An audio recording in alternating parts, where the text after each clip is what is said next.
Good day. Welcome to GE6, an introduction on art appreciation. The course is defined nature, function, and appreciation of art in the contemporary society. The whole course will give us, through the syllabi, the knowledge about demonstration and understanding of art, appreciation in general, including function, values, and historical significance, definition and demonstration of the elements and principles of design, explain and evaluate different theories of art, situation of art in the Philippine context. Now, it will also give us the skills of analyzing and appraising works of art based on aesthetic value, historical context, tradition, and social relevance. Second, mount an art exhibit. Third, utilize art for self-expression and promoting advocacies. Fourth, create an art exhibit. After knowing and understanding, we will have the attitude of deepening sensitivity to self, community, and society. Second, discover and deepen identity through art with respect to nationality, culture, and religion. Develop an appreciation of art. So, these are the goals of GE6 for the whole semester according to our syllabi. Ano ba talaga ang art? Ano ba ang nagagawa ng art sa buhay ng tao? Pag sinabi bang art, sining lang ba ito? Saan ba natin matatagpuan ang art? Many scholars would say that art is always a product of human experience. There is always an aid or a help of our sensual experience or sensory experiences. What are these? The vision, the auditory, the gustatory, the olfactory, and the tactile. So, there is the recognition of the sense of sight, sense of smelling, sense of taste, sense of hearing, and sense of feeling or touch.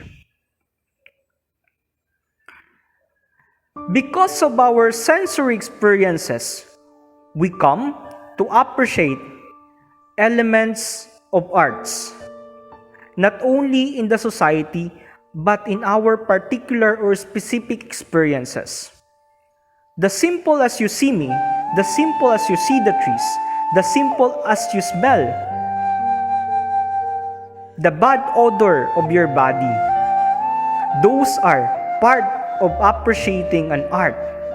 That art is always everywhere. That art is not only specific that we see in paintings, that we see in sound or music, that we see in dancing, but also art is a product or part of our human experience. But what is art? Art came from the word ars, artist, which means an ability, an expertise, or a tool. So, this came from a Latin word that tells us that art is a tool, that art is a capability, that art is an expertise, and even art is a way of doing. That's why we have also the art of memorizing, we have also the art of music, we have also the art of war, and we have also different arts according to different fields in appreciation. So, this is how we appreciate art. At last, we will make our art. What kind of art do you want? But first, how is this course revolved in understanding? First, this is part of humanities. Humanity as a discipline in the point of view of literature, science, politics, sociology, philosophy, and others. So, humanities is an appreciation to the works of man in the society, especially in history and civilization and in the particular things we see in the community. By humanity, we understand that we are human persons, that we are rational, that we appreciate our sensory experiences at the same time that we are vegetative or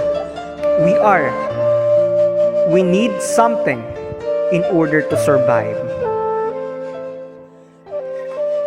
So, art is always part of our human experience.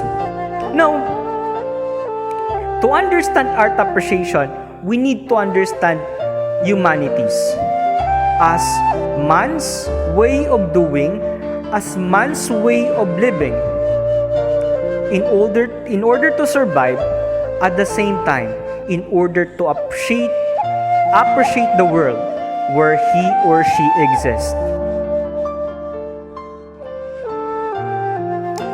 Art appreciation is part of humanities. Now, what are the three dimensions or three categories of humanities? First, we have the fine arts, which involves literature and painting. Second, we have the performing arts that leads us to understand dancing, movie theater, and others. We have also the practical arts that enables us to see architecture and sculpture. So, these are the focus of art appreciation for the whole semester. To give you an orientation, what is really art? Art, we say, is a product of our experience. And how is art relevant today, even in the contemporary society? Most gossip or most bias and even prejudices would say, we need to disregard art. We only need to generalize things. Now, we don't need anymore to have art because we have the computer, we have the printer, we have the digital phones. We need not to have art this time because things could be in standard. Anyway, my phone can give me pictures. Anyway, my laptop through the Google or through the internet can give me pictures or images I want. I don't need to have an art because YouTube and other social media network can give me appreciation of how I can see the world. When you go to a restaurant or when you go to a park, things are in standard. This is how the color of this material should be. This is how the fast food chain would tell us about burger and french fries. So, why do we need an art since things could be generalized according to technology and globalization? Why do we need to appreciate since things are just could be the same and things can never be unique? Kung bibisita ka sa chef, palagi mong sasabihin, "Chef, bakit kailangan pa bang i-design ang pagkain? Since if you eat the food, it could be the same waste. Why you need to have an artistic expression of how the food could be cooked and how the food could be designed. So, how is art relevant? Even in food, even in architecture, even in the designs of the society. So, we have to discover elements of art. From forms, from colors, from the dim and the texture of the lights in others. We have also to understand how art developed from the prehistoric and the historic times, going to ancient, medieval, modern, and even in the contemporary society where we are. This course will also give us an introduction that art is really useful even in our society, even this time that we are facing the pandemic. So look at the example of your face shield. Look at the example of your face mask. Without art, we can never have a protection so that we can defend ourselves out of the virus. Look at your PC. Look at your cell phones. Look at your houses. Look at your material things. They contain art. They contain form. They contain design. At the same time, they could also be used every day. Art is always everywhere. It is not only in external things, but it could also be internal, even in your mindset, even in your way of thinking, in your way of doing. In your own way as a person, as a human being, you have an art, you have an ability, you have an expertise. At the same time, you have a capacity that because of this art, we continue to improve, we continue to develop, at the same time, we continue to progress as human beings living in the world. That is why when we see the revolution in terms of perspective, we recognize that art is part of our world. Ang sining ay palaging nasa mundo natin. Ang mga halaman, merong kulay. Ang mga bato, merong arkitektura. Ang mga bagay ay merong amoy. Ang mga bagay ay merong lasa.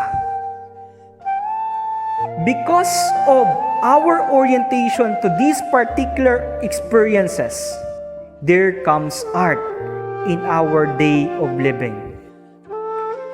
So, next time, we will explain art in terms of principle. Next time, we will be dealing art in terms of theories and concepts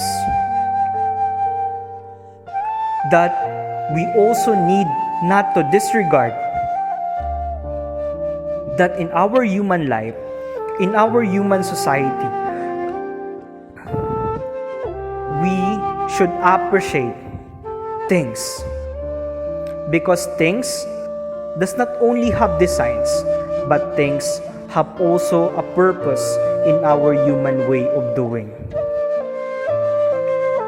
Thank you and God bless. I hope you understand art in general, from the syllabi, from its application, at the same time, from how you should look at it in the society. Thank you and God bless.